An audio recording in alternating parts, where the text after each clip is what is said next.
সকাল সকাল ওলাটা বুক করে বেরিয়ে পড়লাম, আর সামনেই দেখি একটা দুর্দান্ত মন্দির। ও মাই গড, এটা কি ভাবা যায় যে বন্ধুদের সাথে শেয়ার করবো না? আর আকাশের কালারটা দেখুন, যেন শরতের আকাশ। তো যাই হোক, এটা ভিডিওটা কিন্তু এডিটিং নেই, এটা আমার আইফোন দিয়ে ভিডিওটা বানালাম।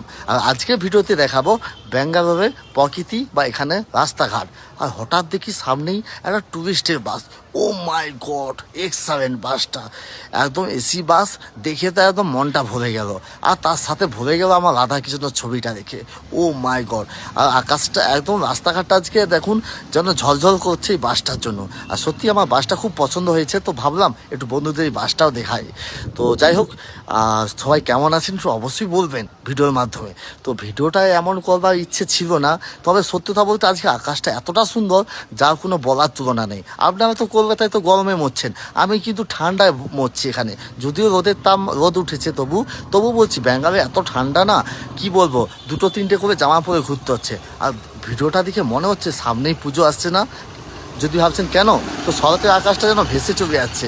তো যাই হোক, ভিডিওটা কেমন হয়েছে একটু অবশ্যই জানাবেন।